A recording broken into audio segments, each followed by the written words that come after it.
Bonjour, c'est Nicolas du site utilisersonmac.com. Aujourd'hui, nous allons parler iPhone et plus précisément des solutions que je considère indispensables pour protéger votre iPhone afin qu'il puisse vous servir le plus longtemps possible ou être vendu le plus rapidement possible si vous en changez souvent. Bon, en gros, je vais répondre une bonne fois pour toutes à tous les utilisateurs qui me posent les mêmes questions à chaque sortie d'iPhone. J'en profite d'ailleurs pour remercier Shop System qui sponsorise cette vidéo. Je vous en reparle plus en détail dans quelques minutes. Et pour clôturer cette vidéo, nous reviendrons sur un terme important utilisé à tort selon moi par beaucoup d'utilisateurs. Évidemment, juste avant de commencer, abonnez-vous à la newsletter de mon site, c'est gratuit et cela vous donne accès à des conseils exclusifs. Le lien est en haut à droite de cet écran ainsi que dans la description de la vidéo. Bon, maintenant que vous êtes tous abonnés à ma newsletter, sans exception, je vais pouvoir revenir au sujet du jour, votre iPhone, et plus particulièrement la bonne santé extérieure de votre iPhone. On peut considérer qu'il y a en gros deux types d'utilisateurs. Ceux qui achètent régulièrement un iPhone, tous les ans, tous les 2 ans, peu importe, mais donc ils vont devoir revendre leur ancien iPhone alors qu'il n'est pas très vieux. Et il y a ceux, comme moi, qui conservent leur iPhone le plus longtemps possible. Dans ces deux cas, l'usure naturelle de l'iPhone peut se révéler problématique. Si vous vendez un iPhone qui a 1 ou 2 ans, vous le vendrez plus facilement s'il est absolument nickel et ne possède aucune rayure.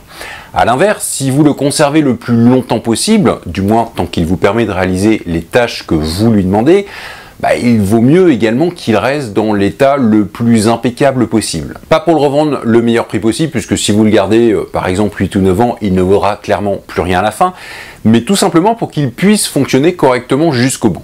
En gros, c'est comme une voiture. Si vous voulez la garder pendant 20 ans, il va peut-être falloir l'entretenir et faire attention à elle. L'avantage avec l'iPhone, c'est qu'il n'y a pas un gros besoin d'entretien. Par contre, je vous invite à faire attention à lui. Et c'est beaucoup plus facile de faire attention à son iPhone qu'à sa voiture. Croyez-moi, votre voiture, elle ne sera pas toute sa vie soit dans votre poche, soit à côté de vous. Mais donc, comment prendre soin de son iPhone? Comment le protéger? Alors, avant de répondre à cette question, il me semble évident qu'il faut d'abord se demander quels sont les composants qu'il faut protéger.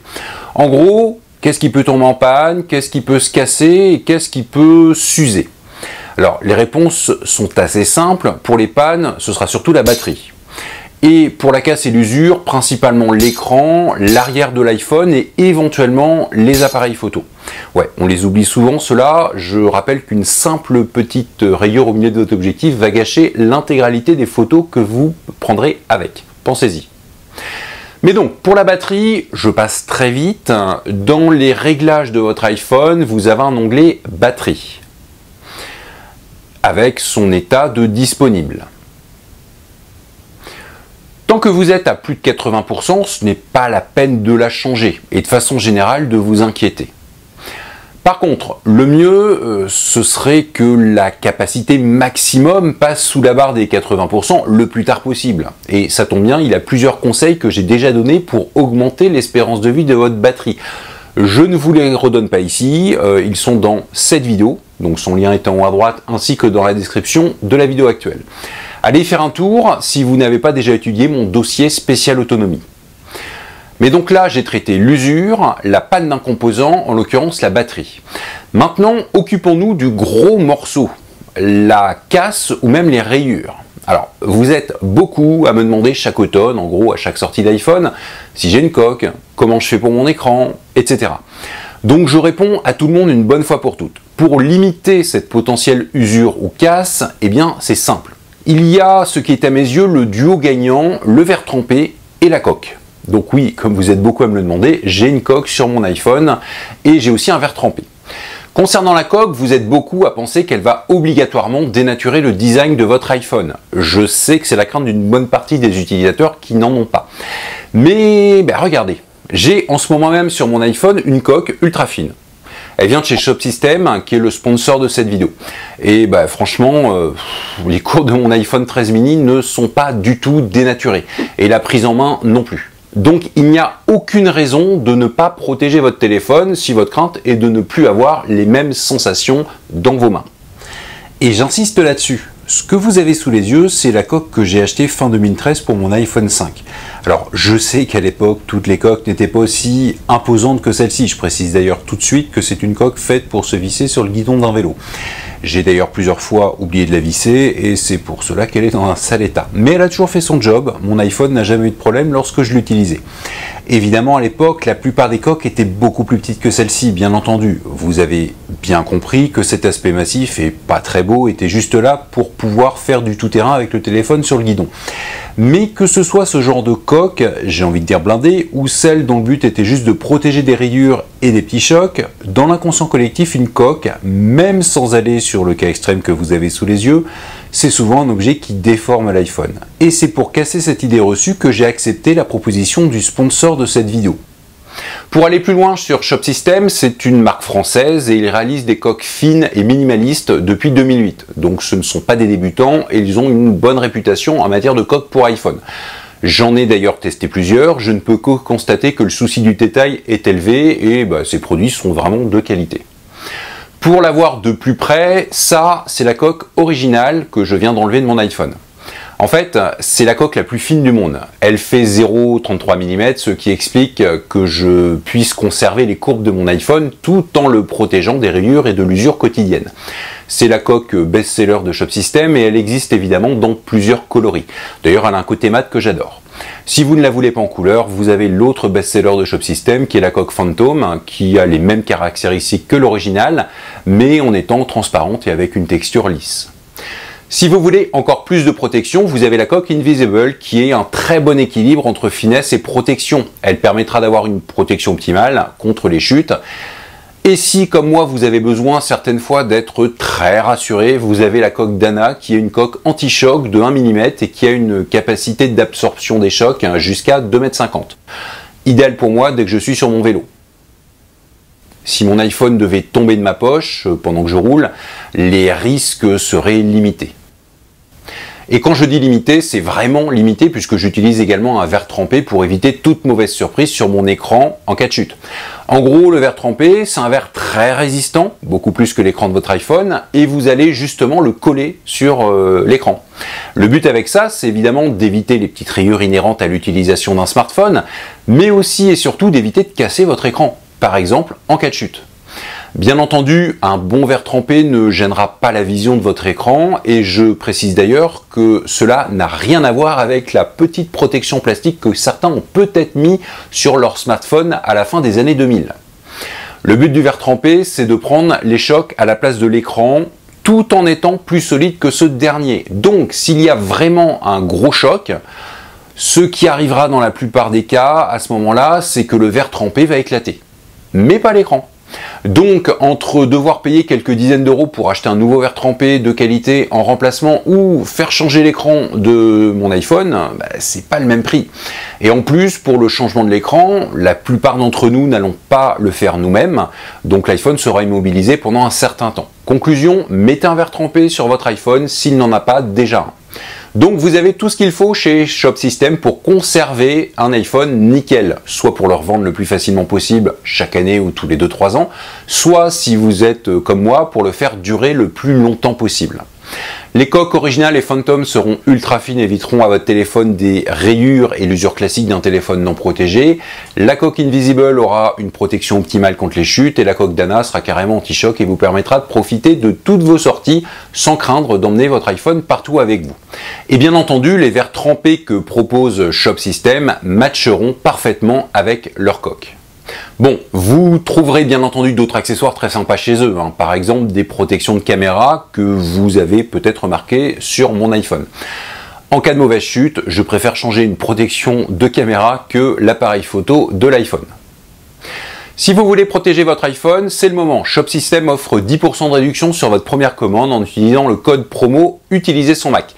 Bien entendu, ces coques, verres trempés et accessoires sont parfaits pour les nouveaux iPhone 15, mais si vous avez un ancien iPhone, vous trouverez également votre bonheur. Je rajoute un lien vers Shop System dans la description de cette vidéo. N'hésitez pas à aller y faire un tour.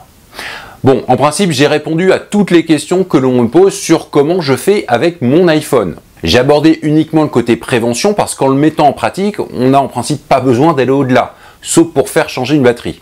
Mais si vous souhaitez justement que je parle du côté réparation, dites-le moi dans les commentaires et suivant les demandes, je réaliserai peut-être une vidéo. En tout cas, j'espère que tout ce que je vous ai dit depuis le début de cette vidéo vous a fait prendre conscience du fait qu'un iPhone bien protégé, c'est préférable par rapport à un iPhone utilisé tel quel. Mais quelles que soient les protections que vous mettiez dessus, vous allez à un moment donné être limité par votre téléphone. Et justement, j'aimerais revenir sur une vidéo que j'ai sortie le mois dernier. Son titre était « Pourquoi j'ai acheté un iPhone obsolète ?» Alors évidemment, je vais vous avouer que ce titre n'a pas du tout été choisi au hasard. Suivant les utilisateurs, le terme obsolète n'a effectivement pas la même signification et je voulais vous titiller un peu afin de voir les retours que j'aurai là-dessus. Et justement, j'ai eu des retours. D'ailleurs, j'en profite pour donner un bon point à tous ceux qui m'ont parlé de ce terme. Alors c'est juste un bon point virtuel qui ne vous rapporte rien, mais c'est un bon point quand même. Plus sérieusement, obsolète, ça veut dire quoi? Eh bien, ça dépend qui va l'employer. Du point de vue du constructeur des iPhones, obsolète a une signification.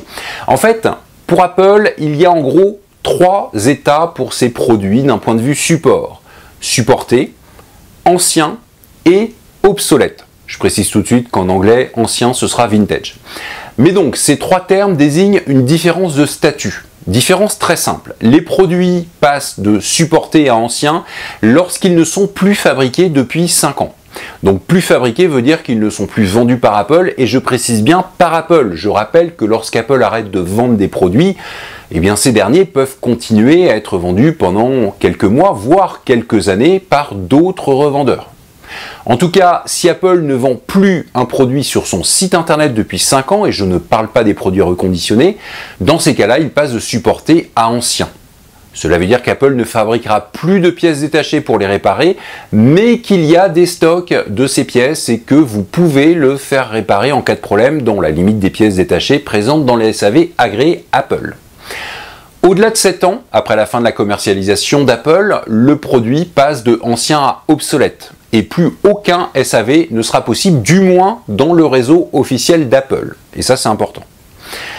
J'ai posé les bases de la terminologie d'Apple. Vous noterez qu'un produit obsolète peut parfaitement fonctionner, et même pour un usage important, un usage principal. Mon Mac principal est toujours mon bon vieux iMac de fin 2012, et celui-ci n'est plus vendu par Apple depuis septembre 2013, donc depuis 10 ans. Par contre, dans la bouche de la quasi-totalité des utilisateurs, le terme obsolète n'a pas cette signification. Suivant les personnes, il peut vouloir dire plus en vente, mise à jour vers le système le plus récent possible, ou possédant un design différent, un design daté. Alors ce sont les 3 exemples qui me viennent à l'esprit en premier, mais si je faisais un sondage, je pense que d'autres termes seraient également utilisés.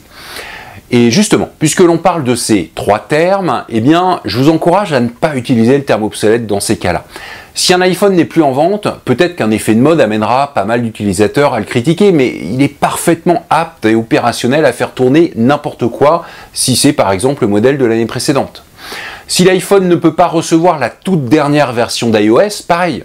S'il est sur l'avant-dernière version, il n'y a absolument aucun problème pour tourner avec. Donc aucune raison de parler d'appareil obsolète ici. Et si l'appareil n'a pas le même design que la plupart des modèles actuels, eh bien, dans ce cas-là, il va falloir que l'on parle de l'iPhone SE de 3e génération. Si on suit le raisonnement du design, cet iPhone, qui est vendu en ce moment par Apple, devrait être qualifié d'obsolète. Et d'ailleurs, beaucoup de personnes le qualifient comme tel. Et je trouve ça dommage, parce que regardez, lui et l'iPhone 13 sont vendus en ce moment donc par Apple, et ils ont le même processeur. Donc niveau puissance, c'est pareil. Donc on ne peut pas parler d'appareil obsolète juste à cause d'un design. Cela n'a pas de sens. Ou alors il faut juste dire que le design est obsolète, mais pas l'appareil.